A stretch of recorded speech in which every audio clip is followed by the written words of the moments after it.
ಸಚಿವ ಡಿ.ಕೆ. ಶಿವಕುಮಾರ್ ಅವರನ್ನ ಶಾಸಕ ಆನಂದ್ ಸಿಂಗ್ ಅವರು ಭೇಟಿಯಾಗಿದ್ದಾರೆ. ಈ ಮೂಲಕವಾಗಿ ಆನಂದ್ ಸಿಂಗ್ ಮತ್ತು ಡಿ.ಕೆ. ಶಿವಕುಮಾರ್ ಅವರ ನಡುವೆ ಮಾತುಕತೆ ನಡೆದಿದೆ. ಆಪರೇಷನ್ ಕಮಲದ ಬೆನ್ನಲ್ಲೇ ಆನಂದ್ ಸಿಂಗ್ ಅವರು ಡಿ.ಕೆ. ಶಿವಕುಮಾರ್ ಅವರನ್ನ ಭೇಟಿಯಾಗಿ ಚರ್ಚೆ ನಡೆಸಿದ್ದಾರೆ. ಸದಾಶಿವನಗರ ನಿವಾಸದಲ್ಲಿ ಡಿ.ಕೆ.ಶಿ ಭೇಟಿ ಮಾಡಿ ಆನಂದ್ ಸಿಂಗ್ ಅವರು ಚರ್ಚೆ ನಡೆಸಿದ್ದಾರೆ. ಅಲ್ಲಿಗೆ ಒಂದಂತೂ ಸ್ಪಷ್ಟವಾಗ್ತಾ ಇದೆ, ಆನಂದ್ ಸಿಂಗ್ ಅವರ ನಡೆ ಭಾರತೀಯ ಜನತಾ ಪಕ್ಷದ ಕಡೆಗೆ ಹೋಗ್ತಾ ಇದೆಯಾ ಇಲ್ಲ ಅನ್ನೋದ್ರ ಬಗ್ಗೆ ಇನ್ನೂ ಸ್ಪಷ್ಟತೆ ಸಿಗ್ತಾ ಇಲ್ಲ. ಯಾಕಂದ್ರೆ ಅವರಿನ್ನೂ ಕೂಡ ಮುಂಬೈ ಫ್ಲೈಟ್ ಹತ್ತಿಲ್ಲ, ಅವರು ಬೆಂಗಳೂರಿನಲ್ಲೇ ಓಡಾಡ್ತಾ ಇದ್ದಾರೆ. ನಿನ್ನೆಯೂ ಕೂಡ ಅವ್ರನ್ನ ಕಾಂಗ್ರೆಸ್ ನಾಯಕರು ಹೋಗಿ ಭೇಟಿಯಾಗಿದ್ದಾರೆ. ಮೊನ್ನೆಯೂ ಕೂಡ ಆನಂದ್ ಸಿಂಗ್ ಅವರು ಸಿದ್ದರಾಮಯ್ಯ ಅವರ ಜೊತೆಗೆ ಚರ್ಚೆ ನಡೆಸಿದ್ದಾರೆ. ಇವತ್ತೀಗ ಡಿ.ಕೆ. ಶಿವಕುಮಾರ್ ಅವ್ರನ್ನ ಭೇಟಿಯಾಗಿ ಆನಂದ್ ಸಿಂಗ್ ಅವರು ಚರ್ಚೆ ನಡೆಸ್ತಾರೆ. ಹೀಗಾಗಿ ಆನಂದ್ ಸಿಂಗ್ ಅವರು ನಿಜಕ್ಕೂ ಕೂಡ ಪಕ್ಷ ಬಿಡುವುದರ ಕಡೆಗೆ ಯೋಚನೆಯನ್ನ ಮಾಡ್ತಾರಾ, ಅವ್ರೇನಾದ್ರೂ ಬಿಜೆಪಿ ಕಡೆಗೆ ಹೋಗ್ತಾರಾ? ಬಹುಶಃ ಈ ಪ್ರಶ್ನೆಗಳಿಗೆ ಉತ್ತರ ಸದ್ಯಕ್ಕಂತೂ ಸಿಗ್ತಾ ಇಲ್ಲ.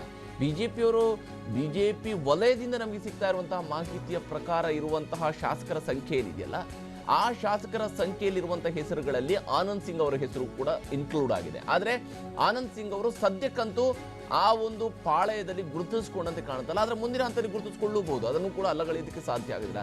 ಎಲ್ಲರನ್ನ ಮಾತನಾಡಿಸಿ ಮತ್ತೆ ಹೋಗುವಂತಹ ಕೆಲಸವನ್ನೇನಾದರೂ ಆನಂದ್ ಸಿಂಗ್ ಅವರು ಮಾಡ್ತಾರಾ ಇಲ್ಲೋ ಅದು ಕೂಡ ಸ್ಪಷ್ಟವಾಗ್ತಾ ಇಲ್ಲ. ಈಗಾಗಲೇ ಶಿವಕುಮಾರ್ ಅವರನ್ನ ಆನಂದ್ ಸಿಂಗ್ ಅವರು ಭೇಟಿಯಾಗಿದ್ದಾರೆ. ಅಲ್ಲಿ ಒಂದು ಹಂತದ ಚರ್ಚೆಯೂ ಕೂಡ ನಡೆಸ್ತಾ ಇದ್ದಾರೆ. ಆ ಮೂಲಕ ಕಾಂಗ್ರೆಸ್ ಶಾಸಕರಾಗಿರುವಂತಹ ವಿಜಯನಗರ ಕ್ಷೇತ್ರದ ಕಾಂಗ್ರೆಸ್ ಶಾಸಕರಾಗಿರ್ತಕ್ಕಂತಹ ಆನಂದ್ ಸಿಂಗ್ ಅವರು ಪಕ್ಷ ಬಿಡ್ತಾರಾ ಅಥವಾ ಪಕ್ಷದಲ್ಲೇ ಉಳ್ಕೊಳ್ತಾರೆ? ಯಾಕಂದ್ರೆ ಅವರು ಹಿಂದೆ ಬಿಜೆಪಿಯಿಂದ ಗೆದ್ದಂಥವ್ರು, ಬಿಜೆಪಿಯಿಂದ ಸಚಿವರಾದಂಥವ್ರು, ಬಿಜೆಪಿಯಲ್ಲಿ 2 ಬಾರಿ ಆಯ್ಕೆಯಾದಂತಹ ಆನಂದ್ ಸಿಂಗ್ ಅವರು ಈ ಬಾರಿ ಅವರು ಏನು ನಡೆ ಅವ್ರದ್ದು ಹಾಗಾದ್ರೆ ಅನ್ನೋದ್ರ ಬಗ್ಗೆಯೂ ಕೂಡ ಒಂದಷ್ಟು ವಿಚಾರಗಳಿಗೆ ಸ್ಪಷ್ಟತೆ ಸಿಗಬೇಕಾಗಿದೆ.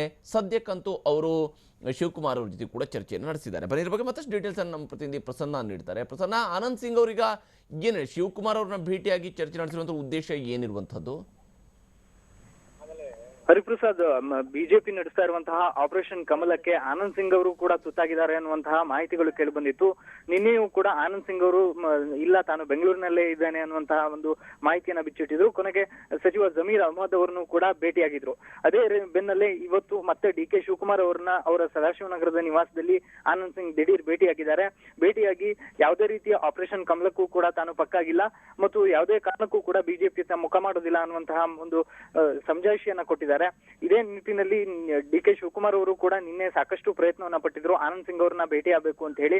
ಆದ್ರೆ ನಿನ್ನೆ ಸಾಯಂಕಾಲದ ಹೊತ್ತಿಗೆ ಸಚಿವ ಜಮೀರ್ ಅಹಮದ್ ಕೈಗೆ ಸಿಕ್ಕಿದಂತಹ ಆನಂದ್ ಸಿಂಗ್ ಅವರು ಡಿ.ಕೆ. ಶಿವಕುಮಾರ್ ಅವರನ್ನ ಭೇಟಿ ಮಾಡೋದಕ್ಕೆ ಸಾಧ್ಯ ಆಗಿರಲಿಲ್ಲ. ಹೀಗಾಗಿ ಇವತ್ತು ಅವರ ನಿವಾಸದಲ್ಲಿಯೇ ಭೇಟಿ ಮಾಡಿರುವಂತಹ ಆನಂದ್ ಸಿಂಗ್ ಅವರು ಆಪರೇಷನ್ ಕಮಲಕ್ಕೆ ಸಂಬಂಧಪಟ್ಟ ಹಾಗೆ ಮತ್ತು ಯಾರೆಲ್ಲ ಸಂಪರ್ಕ ಮಾಡಿದ್ರು ಅನ್ನೋ ಬಗ್ಗೆ ಮಾಹಿತಿಯನ್ನ ಡಿ.ಕೆ. ಶಿವಕುಮಾರ್ ಅವರ ಜೊತೆ ಹಂಚಿಕೊಂಡಿದ್ದಾರೆ.